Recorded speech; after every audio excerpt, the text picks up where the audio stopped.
Harish June 2, 2014 నాడు ప్రత్యేకంగా ఏర్పడిన తెలంగాణ రాష్ట్రం యొక్క అప్పు 69,000 కోట్ల రూపాయలు. జూన్ 2, 2014 నాడు కల్వకుంట్ల చంద్రశేఖరరావు గారు పెద్దలు తెలంగాణ రాష్ట్ర ముఖ్యమంత్రిగా బాధ్యతలు చేపట్టి డిసెంబర్ 7, 2023 నాడు ప్రజాపాలనలో ప్రభుత్వాన్ని ఏర్పాటు చేసిన తెలంగాణ రాష్ట్ర 2వ ముఖ్యమంత్రిగా నాకు బాధ్యత అప్పజెప్పినప్పుడు ఈ రాష్ట్రం యొక్క అప్పు 8,11,000 కోట్ల రూపాయల అప్పు.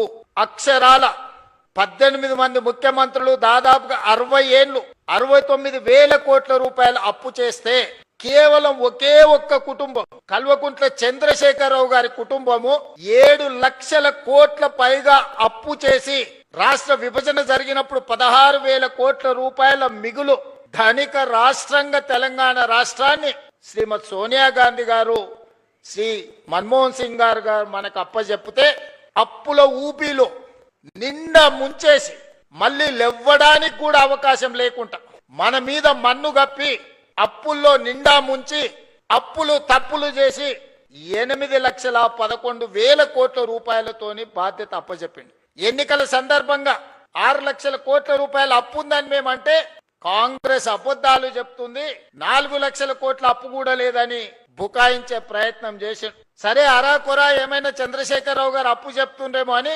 బాధ్యత చేపట్టిన తర్వాత ఆర్థిక మంత్రిగా బాధ్యత తీసుకున్న బట్టి విక్రమార్క గారికి మొట్టమొదటి మంత్రివర్గ సమావేశంలో నేను ఒక మాట చెప్పిన, మంత్రులందరి అనుమతితో అసలు పూర్తిగా మన రాష్ట్రం ఎంత అప్పు ఉంది, ఏ విధమైన అప్పు ఉంది, ప్రభుత్వం ప్రత్యక్షంగా తెచ్చుకున్న అప్పేంది, వివిధ కార్పొరేషన్ల మీద తెచ్చుకున్న అప్పేంది, వివిధ శాఖల మీద తీసుకొచ్చిన అప్పేంది, ఎన్ని రకాల అప్పులు తెలంగాణ రాష్ట్ర ప్రభుత్వం మీద ఉన్నాయో లెక్కలు తీయండి.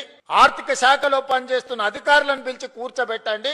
ఒక శ్వేత పత్రాన్ని శాసనసభలో ప్రవేశపెట్టి తెలంగాణ ప్రజలకు పూర్తి వివరాలు అందిద్దామని మేము ప్రయత్నం చేసినాం. ఇక తవ్వుతున్న కొద్దీ గుట్టల కొద్దీ అప్పులు బయటపడ్డాయి. అప్పులే కాదు, అందిన కాడికల్లా చేబదులు తీసుకొచ్చి